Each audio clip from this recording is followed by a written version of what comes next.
right, let's kickstart the show then by understanding how AI is really accelerating a shift in the workforce. How can professionals actually leverage AI to support their own talents? What are the trends for Gen Z and millennials when it comes to the job markets?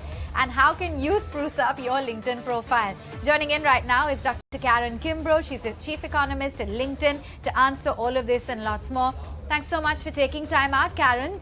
Let's start off by understanding how exactly you're looking at AI accelerating shifts across the workforce, and how do you think professionals can actually leverage it, use it to their advantage, and make them better at their jobs? Yeah, so the latest report from LinkedIn is really an exploration of how AI technologies are starting to transform the workplace. And it's early days right now, but we're already seeing signs of that evolution taking place in the workforce globally, but also specifically in the Indian workplace. I would say that the biggest shift is the acceleration in skills. And by that, I mean the idea that any job we do is composed of different skills. And over time, those skills that are required change. It's normal. Technology and usually means that we have to upgrade the skills that we're required to do for our job. And in this case, what's happening is AI is accelerating that shift. It's accelerating the rotation in skills, which is normal and to be expected. So for example, just to give you some numbers, in the past 7 years, we've seen about a 25% change in the skills that are required for any job on average. And this is global.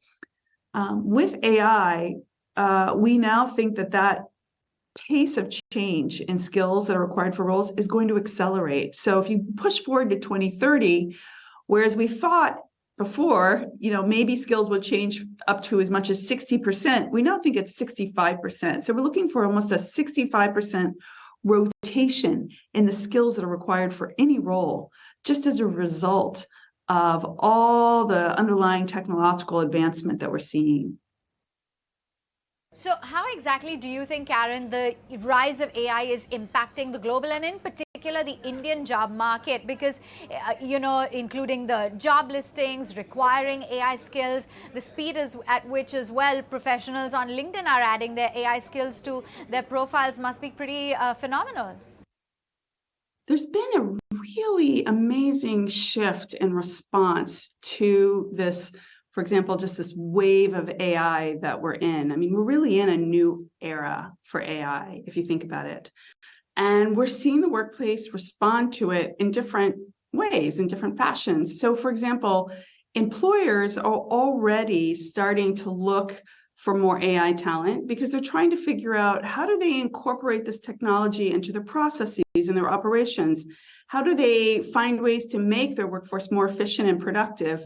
And it's not evident. So we see employers embracing this search for AI talent, but they haven't quite figured out how they're going to use it. And so as a result, what we're seeing is this big increase in job postings, and this is English language job postings, for example, looking for AI talent. For example, search words in these job postings say Chat GPT.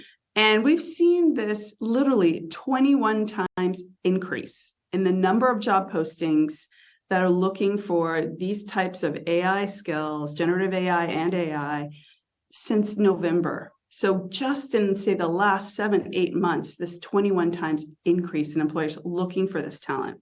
That's one side of the market. The other side of the market is, of course, thinking about what workers and individuals are doing, and they're responding to this call from employers. We're seeing them add more skills to their profiles. So, for example, we now see India as one of the tops on the leaderboard in terms of a place with AI talent. There's so many individuals that have AI skills in India compared to other countries. So it's really at the top of the leaderboard there. And when we think about just the increase in skills that are being added over time, I think we've seen something like a 14 times increase in the number of workers who are adding AI skills just in, say, the last 7 years. So a 14 times increase is enormous. And I think it really positions the Indian workplace to embrace this wave of AI that is coming and hopefully capitalize on it for more productivity, growth, and revenue. Now, one can't deny that the generative AI deals as well that we've seen that have been announced in the first quarter of this year, that's been close to $12 billion versus what we witnessed last year at about $4.5 billion. And as per reports, the likes of Amazon, Alphabet, Microsoft, etc., have put in a lot of investments in AI. But at the same time, you have layoffs which have impacted tech workers. So how are you looking at the AI boom for the tech sector as a whole? Is it a boon or a bane or a mix of both? Generative AI is, of course, just a subset of AI. And I think the way people need to think about it is that these things are not going to just eliminate their roles wholesale. We're not calling for a sudden loss of roles and occupations because of generative AI all of a sudden. What we think is going to happen is that it's going to be an evolution of your job. Your job will change. The types of tasks that you perform will be different 5, 7, 10 years from now than the tasks you perform now. Some of these tasks that you no longer will perform will be done by AI, but they'll be there to complement you so that you rotate yourself towards the tasks that are more engaging, more challenging, and that require more of our human people skills. So we actually think that the wave of generative AI is going to actually make the human skills, the people skills, far more important and significant for our jobs.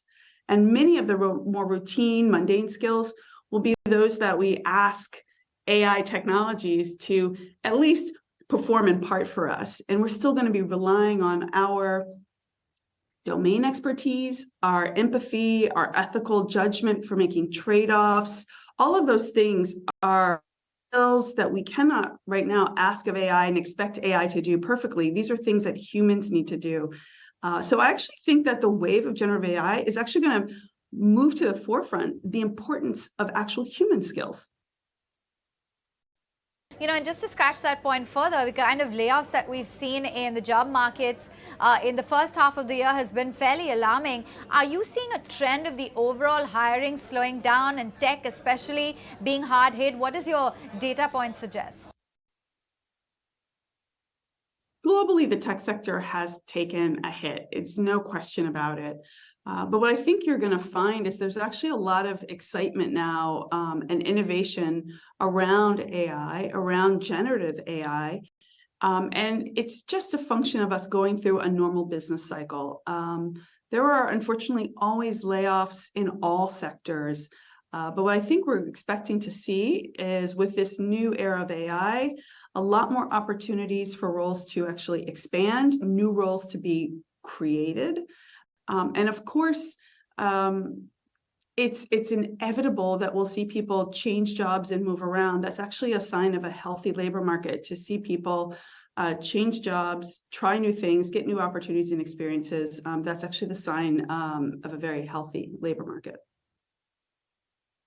And I'm curious to understand your take as well on the emerging trends and opportunities in the talent market. I understand green skills is how it's described. That includes skills in areas like ecosystem management, pollution prevention, sustainability procurement. Can you highlight a little bit more?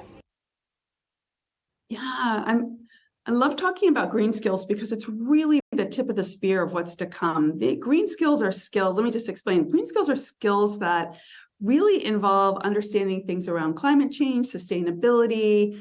And these are skills that are relatively new in the workplace, but they're some of the skills that are most sought after by our employers on our platform. We find that, in fact, people with green skills often have more job security. Their hiring rates are higher than anyone without green skills. So globally speaking, green skills are actually incredibly important. I think for India, it's a real opportunity because when you look at where we're going with climate change, that we're seeing that India's green talent has been growing. Professionals in India are proactively acquiring the skills that they need to kind of be part of and contribute to this green transformation. And on LinkedIn alone, we're seeing this 12% year-on-year increase in the share of green talent in India. This is the share of talent that actually has green skills. So when you think about what green skills are, think about things like carbon footprinting, sustainability reporting, environmental law, and green consulting. So there are lots and lots of green skills in a lot of domains that are suddenly in very hot demand. So Karen, what do you think would be some of the critical skills, or is there now an emergence or an increase of specialized skills in today's very dynamic workspace?